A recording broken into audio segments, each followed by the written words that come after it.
Well, good afternoon, everybody. We're going to go ahead and get started. I just clicked on the recording. We will make a recording of this training available to you at a later date as well. I am Dr. Shanna Banda. I am the Assistant Vice Provost for Faculty Success, and I am excited to welcome you to a Inspire for Faculty training. So thanks for hopping in and joining us today. I also have the distinct privilege of introducing Dr. Blake Carpenter. Blake has been here at UT Arlington for many years. He's faculty in modern languages, and he also serves as the manager of student data services and university analytics. He is well versed in the program, so you are in good hands with the training. And he also brings a wealth of information for teaching and serving students well. So, Blake, I will kick it over to you. Thank you so very much and welcome. It's glad to have all of you here. And I'm going to start sharing my screen with you and we'll just jump right into it. I will be starting in Canvas. Let me get my everything rough. Here we go. And the reason I'm going to start here is we embedded the link for Inspire for Faculty directly into your Canvas course. So when you do click on that, I'll show you here, you go directly into Inspire for Faculty. There's no other URL to remember, no password, nothing like that. We take you straight in. So depending upon how you have arranged your links over here, you will find it. I'm going to down here, mine's down here. Once you click into Inspire for Faculty, you go into another tab and you will go straight into the program. Now, what you are going to see on your instance is only the courses in which you are involved. I have access to all of them, so I'm going to pick one and just kind of go through it with you. So let me pick that up and come down here to this one. And so this is what, when you click into one of your courses, this is initially what you will see. Civitas uses a series of colors to indicate the different engagement roles of your students. So let me stop here and say, since all of us are faculty, we know that simply because a student is engaged, he or she may not be necessarily passing or doing very, very well in the course. And the opposite is true. Just because a student may not be engaged, they may be doing very well in the course. So what this does not do, IFF is not demonstrating to you who is likely to pass the course. This is not great. This is how engaged they are in your course. Are they clicking around your Canvas shell? Are they looking at videos? Are they taking quizzes? Are they looking at different links? Those types of things. So the different colors that are here, anyone that appears in white, and each one of these circles constitutes one student. So there will be as many circles in your instance as there are students in your course. So the white indicates a student who has dropped the course. Red indicates someone who has very, very low engagement. Orange, low engagement. Yellow is average engagement. Green is high engagement. And down here, blue is very high engagement. And so we're going to walk through all of these and show you how to use it. If you scroll down, this is a pretty large course class. There's 146 people here, but it will show you where your students fall into these buckets. And if you clicked on one of these, it would show you those students. We'll go into that in a few moments. One view that I found very, very helpful is this shows me all of the students at a glance. But if I click on this button here, it will show me the engagement by grade. So if we click here, this is interesting.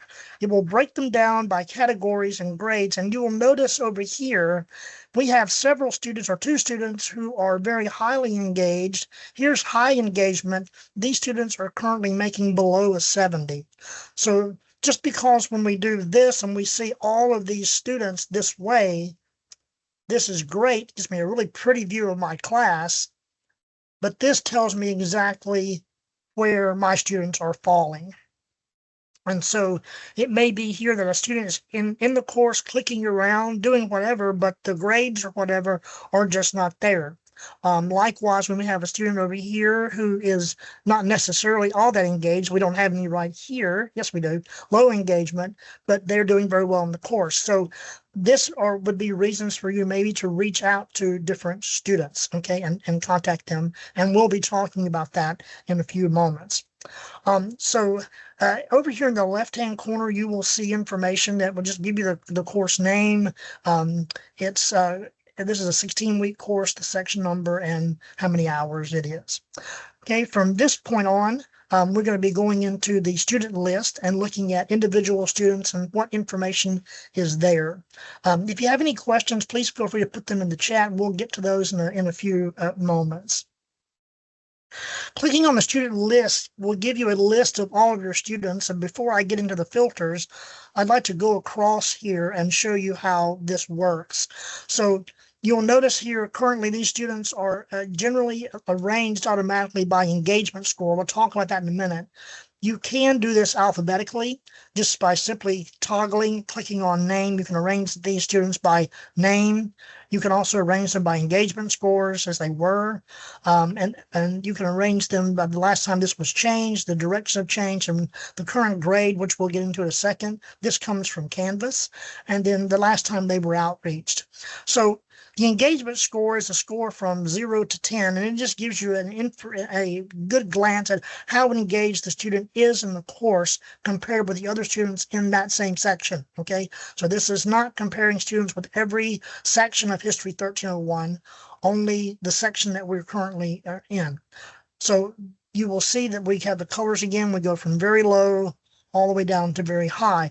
If you remember a while ago when we showed you those two students that were very highly engaged but not necessarily doing very well in the course, as a matter of fact, you come all the way down here to the bottom, you will notice that here are two of them, and they actually are not passing the course at all, but they are very highly engaged in it. So that, as an instructor, that would make me want to reach out to them and say, what's going on? I see you very highly and very heavily engaged in the course, but are you struggling with your grades? Are there things going on we need to address?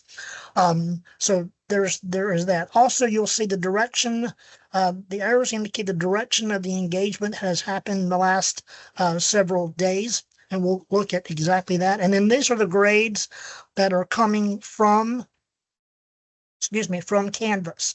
So, and these are they may be a 24-hour or so delay because of the way Canvas dumps its information. But I've checked some of these today, and they are actually right on target today. At the top here is something I think you'll very much use.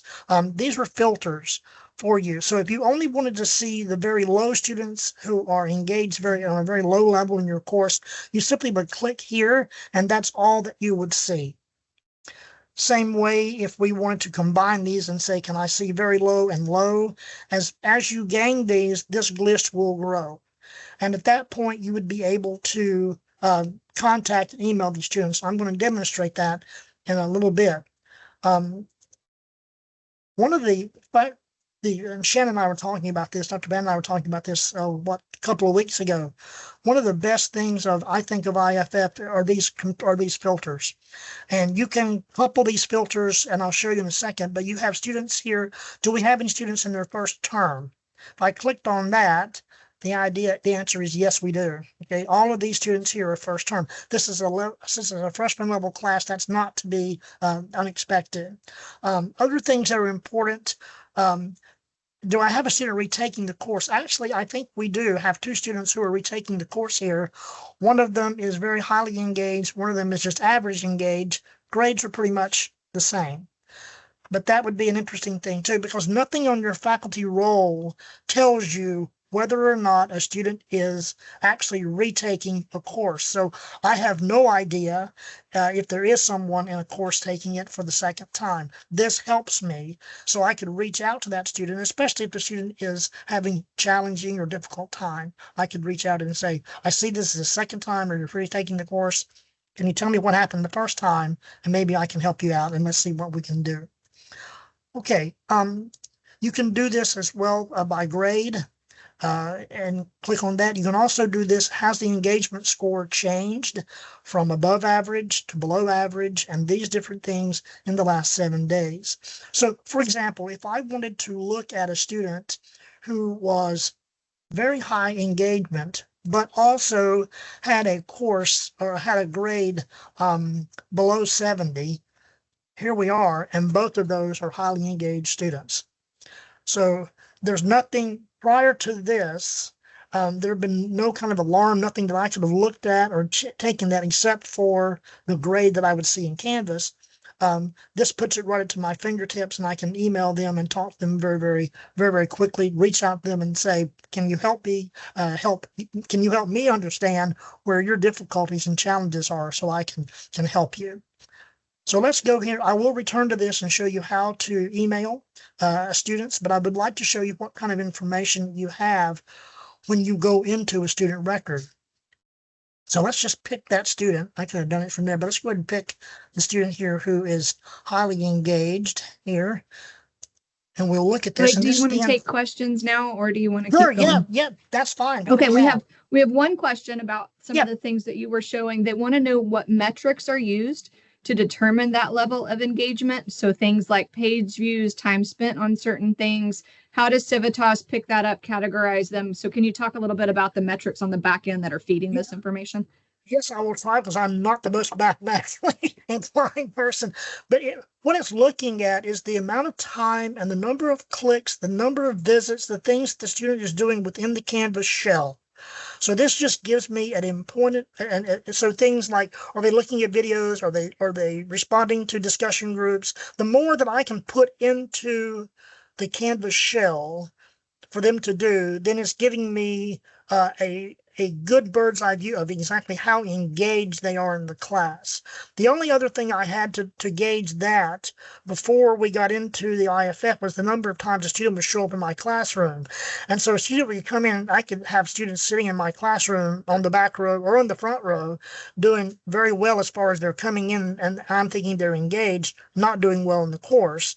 I also had the opposite, students who would not be showing up to class on a regular basis, but were doing very well. So anything that they are clicking on, visiting in Canvas will give you that information. Did that help? Okay. Yep. Yeah. Follow up to that. Good. How does Civitas categorize them as very high, and so on? Is that comparison to peers, or is that a specific cutoff in the system? No, it's comparison to the students within this section. Okay, within this section. Okay. Perfect. Yes, sure. And so thank you for the question. That's great. This is the information I think that would help a lot. So just looking at what we looked at a while ago, it's really pretty, it's nice, but let's get into an individual student. So when you do that, you have the student's name. This is all public information, phone number and all of that stuff. And if the student opted out of the phone number, you would not see it. That's what the student opts into. Everything that you're seeing here, the grade is coming from Canvas, but a couple of other things like this personal information stuff is being pulled off of MyMav as well. Okay, so here are the reasons that the student, that this student currently has an engagement score which is very high. You can see 2 days ago, her engagement's gone from high to very high. This is her current grade in Canvas. Here are the top 5 reasons for this engagement score. These are not stock. They will vary with different students. Okay, so as you go through, you will notice that these top 5 engagements will change. These are not the only engagements that we're looking at, okay, but these are the top 5 that rise to the top to give us an idea of why Claudia is doing so well in her engagement. Okay, now why she's not doing so great in the grade gives us an opportunity to speak with her about that. So here are the trends. So you can see she's got total graded Canvas data assignments, more than 63% of her classmates. She's completed more Canvas data. And these are the trends for these, which are going up, and this is good. Here she goes fewer days in a row without logging into Canvas, okay? And then if you need any more information about these different things, you can click on Show Details, and it will tell you how they arrived at them. But if I went to another student, even a student who had the same engagement score, the stock answers here, the top 5 might be and probably would be different. As we scroll down, this is very helpful. This is the average engagement, and you'll see we're in week 5. So when we finish this week and week 6, and you looked at it again next week, Civitas would have added a week to this graph. So it'll go all the way to 16 as we go through, and it'll add one for every week. The gray line here is the average engagement for the class. The blue line here is the engagement for the student. Okay, so we can see that she's pretty much stayed on track. Then all of a sudden she begins to get much more involved, or her engagement score goes up. That's great, but how about her grade? Well, I can see that as well. And now what's happened is we all started off here, right? First couple of weeks, and these are probably just little, maybe a syllabus test or whatever. But at this point in week 2, we have a divergence. And so while the course grade continues to do this, stay pretty high, 80s and 70s, beginning at week 2, in week 3, there was a precipitous drop here in this student's grade, and it's continued that trend. So that would be a good reason to reach out to that student as well and say, hey, can I help you? What's going on? At the very bottom, you will see an outreach, and we're going to do some of those in a few moments. But there's a list of outreach history here. Now, when you see things like campaign, there are other tools, other Civitas programs where some advising stuff is being used, and there may be a campaign here where it's like, hey, would you, we have remember to contact your advisor. It's a campaign where they have sent out a blitz and a blitz communication. But I'm going to show you, you can see what this is like. If we open this up, this is the person who sent it, okay? And you can see here, it was about the Advisor Excellence Awards. If you look at the email, you'll be able to see it if it pops up. Okay, there we go. You will notice that this has been personalized.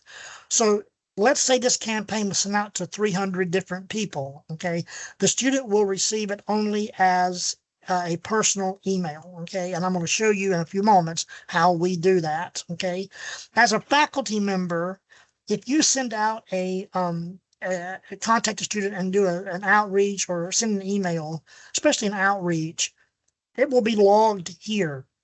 You will be able to see it. No other faculty member would be able to see it. Okay, so even if you were team teaching someone, you have your own instance of IFF, right? So I would not be able to see what my coworker has done, and I would not be able to see what another instructor had done 2 semesters ago, because you and I both know that what one instructor says at that point in time should have no bearing or influence on what my relationship is with the student, nor what I want to say. Okay. Shannon, are we good so far? We good? Okay, excellent. Okay. All right. So let's go back now and let's talk about emails to students. Okay, we go back up here to the student list. And I'm going to filter for I'm going to filter for low, and I'm going to filter for, let's say, in the 70 to 79 age range. Just the heck I see. Here are my students who will fall into that range. I am able to select either an individual student, or at this point, for the group, I can select all of them. And then it's going to say, do you want to email these students? You could email this group of students. You could email the entire class. When you do that, you click on email selected students, and automatically what will pop up will be this. So what Civitas has already done, it has already populated everything with student's name and with their email address. And then the subject line here, okay? And we suggest you send something like a little hook, like maybe if you answer this email, Dr. Banda will buy you free pizza, something like that, to get them to open it, because you and I both know that as the number of emails increases for students, they may or may not open them, especially if they're seeing it from a course, they may not at all want to open that. So, you might want to put in here, free pizza. I mean, what college student doesn't want that, right? Notice here also it says include students already contacted in the last 48 hours. If you've contacted some students in the last 48 hours and don't want to include the ones you contacted, you simply deselect that and it will not email them if they're in this group. As you scroll down, you will notice here a couple of word processing icons and buttons you can push. You can bold, italicize, underline. You can do bullets. You can put an image in. You can make or break a link as well. When you start, the program is automatically configured to say dear, and in this field, student first name. So as again, no matter how many of these we send out, every student will receive it with the first name so it's going to look personalized. As we begin in your message, every time you want to make it even more personal, if you click here, it will insert the student first name anywhere in the body of that email. You also can choose files. You can attach a file to this if you wanted to do so. And then you will notice here where it says copy me is automatically selected. So let me kind of put you at ease here for a moment. If you send out 175 of these, you will not receive 175 emails. What you would receive is one email with the body of the message you sent and a list of all the students and their emails to whom it was sent. It may come, because of the size of the emails it's sending, it may come to you in 2 or 3 iterations or 2 or 3 copies, depending upon the number of students selected, but you still would only receive the email, the body. You would not be receiving the number of emails that you sent. So if you send 175, you'd receive probably at the most 3 or 4, just giving you an idea of what that is. Okay. And right, Blake, the other students don't know yes. that email went to other people, right? No, ma'am. They only see that they received it from the instructor. That is correct. They have no idea that has ever been, that's been sent. That's correct. Yep, perfect. Exactly. Right. Okay. All right. So back to this. So they'd have no idea that that it has been sent out at all. So we would clear all the filters here, and then we went back in to, let's just take this student here. The email that you just sent would appear down in here. Okay. Now let's talk about outreach. Now, if you send an email, or not if, excuse me, when you send an email, what happens is the following. After the email has been sent, and the one thing that is important when you're sending an email to a group like that, it will tell you, don't close this window. It will tell you when the email is completed. Don't close it. Don't get on. Don't stop. Don't do anything to it. And it will tell you when it does that. The next button, or the next part of the email will light up and it says log outreach. So you have the chance to log an outreach every time you send an email. But if you just want to make a note that a student has contacted you, or you need to contact a student, this is a registration system for that note so you can see it. So the first thing you would want to do is you want to select this information. Did you initiate this contact with a student, or did a student write you and say, hey, could we have a meeting? Okay, so you can select that. Okay, now what type of outreach would this be? Is it in person? Is it phone? Is it email, text, other? Or was this a campaign? Okay, so that you're sending out information to a bunch of students. Okay, be possible. All right. The next would be, so I'm going to put email myself. Why did we do this? Okay, and here are a bunch of reasons why we can do it. I'll do it this way. The reason for outreach was this: metrics, engagement score shift, course grade, first term, first online course, retaking your course, continuing student, recommended outreach, or other. Okay, and then, so let's just I'm going to put course grade, and then what did we talk about? Okay, was it the content, academic, financial, personal, or other? We talked about the student's academics. Okay, did I make any recommendations? Okay, and so I would recommend, that I'd like to see them come in to tutoring. I'd like to have them go to tutoring, and then I can write any comments. Once I do that and I submit it, okay, this is what will appear in the bottom. Okay, so I can open that up, and that lets me know why I contacted the student. It also records the engagement score at the time that was sent out. Okay, so it could be the engagement score has shifted since I sent it, but it will give me what the engagement score was at the moment I sent the outreach to the students. Okay, right?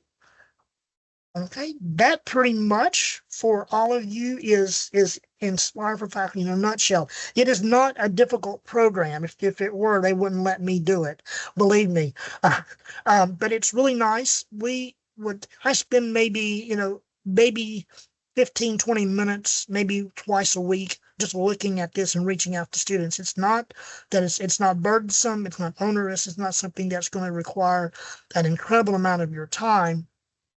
And then, um, we're here to help you at all, but it's really a nice program. It's put more information in my fingertips than I had before, just on the raw data, the things I can see and can access and contact my students. The nice thing about it as well is when you contact a student, I have sent out just really quickly to send out an email message via IFF, and maybe, and I'm not stretching this, maybe 10 minutes at the most, I begin to get answers back. I thank you for reaching out. This is the first time that's ever happened. I appreciate it.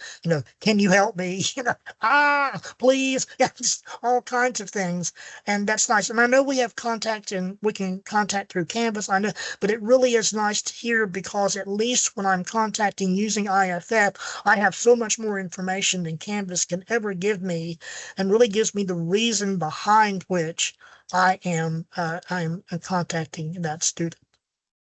Okay. Shannon, can I show them the little page that we made up as well? Sure. Yeah. Well, and I was Okay. going to Yeah. echo what you were saying about Yeah. the Sure. emails. The beauty of the mail merge, making it personal to students, is huge. And it makes it really easy to contact a lot of students in really big classes with very minimal effort, really, on the faculty side. So you can be more intentional about your communication and save yourself time as well. And what I like about it too is that it goes to your natural email. It goes to the Outlook. And so you can have a conversation and you keep the thread with the student. Whereas when you initiate things from Canvas announcements and other things, you lose part of that thread and part of the conversation that you're having. So, I like that it makes it personal and it makes it easy, because it bounces right into your Outlook, and then you can have a conversation just as if you had initiated an email directly from your Outlook to begin with. So not only do you have information at your fingertips that will help you inform how you want to communicate with your students, the process and the system makes it easy to do so. Yeah, and that's a good point. Let me make that I always get the question, how do you file that? So in what I normally do in my Outlook is I will create a folder and just like say fall 2025. And then when those emails come in, I just drop them in there. And then if a student says, well, you never email me, I can pull it back and say, well, yeah, I did. Whether you opened it or not I can't help that. But yes, you were on the list and it did go out to you. So I have identical practice. So yeah, there you go. So let me stop sharing here and share this. So Bill has asked a good question about how this tool differs from early alerts. So I'll kind of speak to that, and then Blake, you can help me, chime in. So this tool is really more for outreach and for communication. It'll give you the engagement metrics and things that Blake has talked about.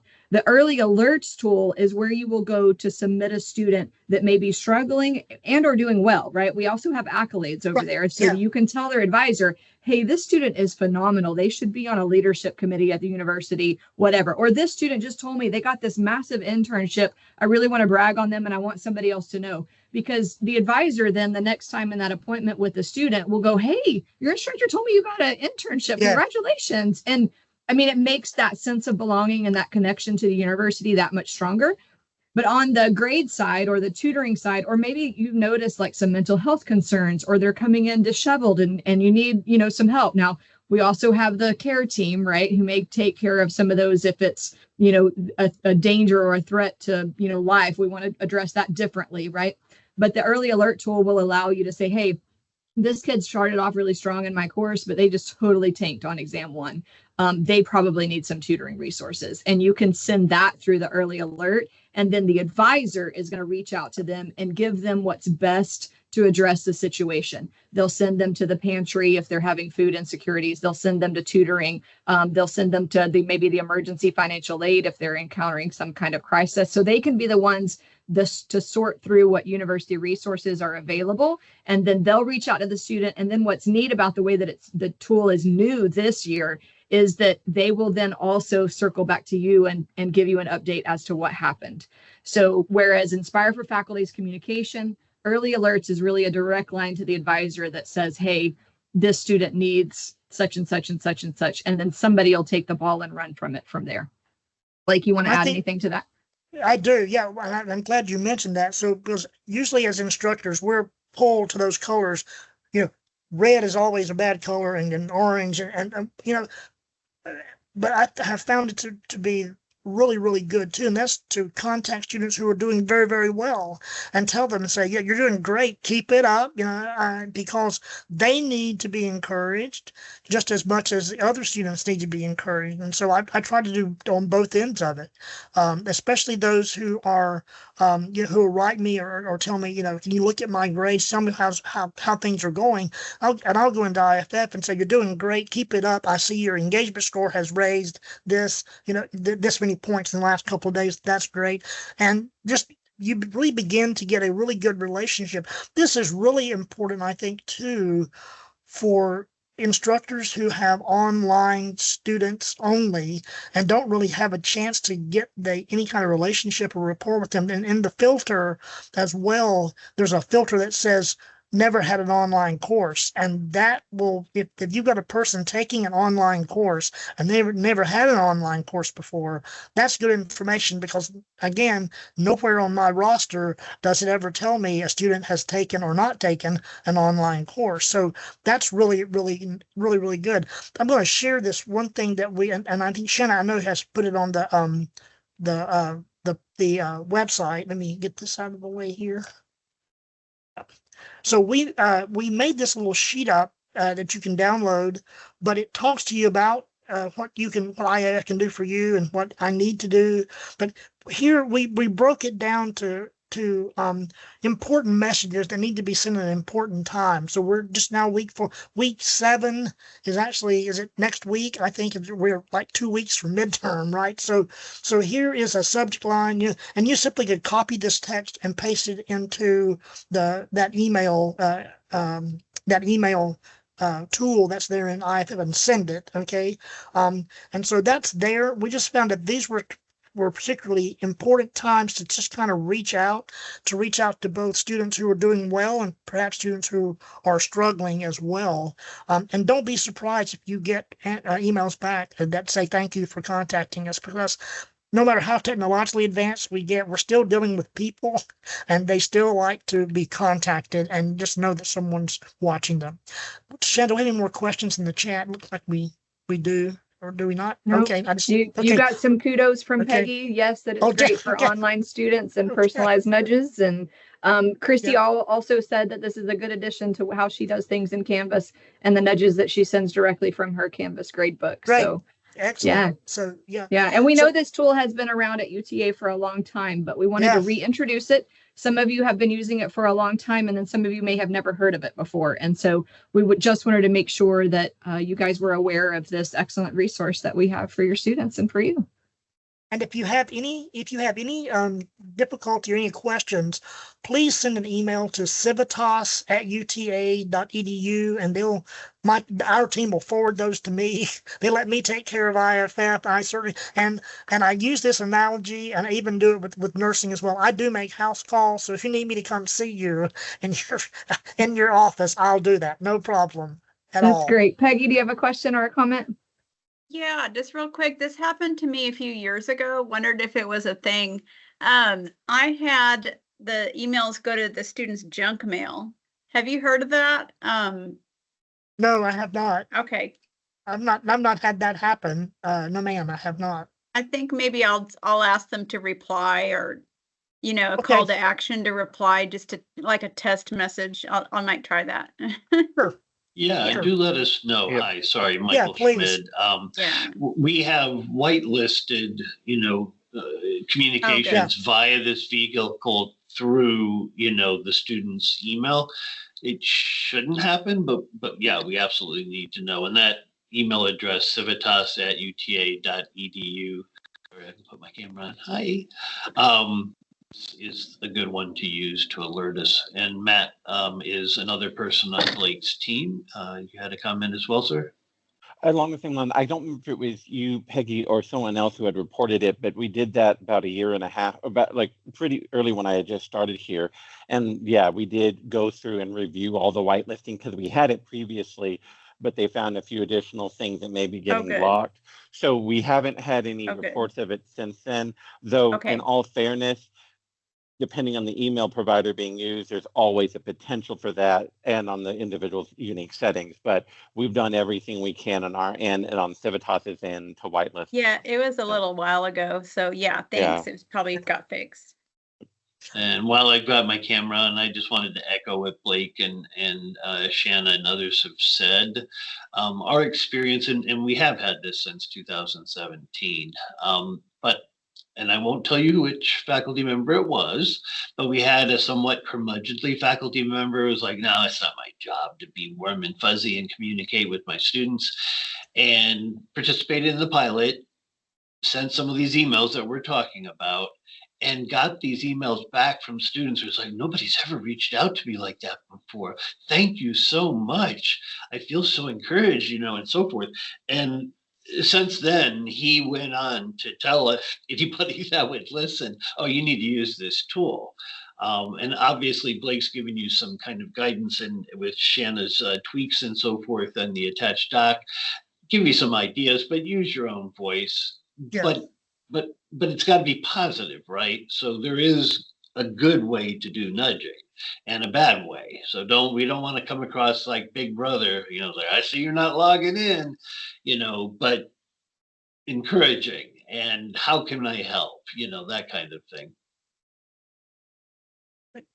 Unless you're in an online class, and then I would be okay with be like, hey, look, I see you haven't logged in. Oh, yeah. Oh, yeah. No. Fair point. Yeah. Right. Yeah. Right. But in an Please, encouraging way, of course. Yeah. Please do use the tool, and please let me know or let us know if there's anything we can do for you. We'd be more than happy to do that for you. Okay.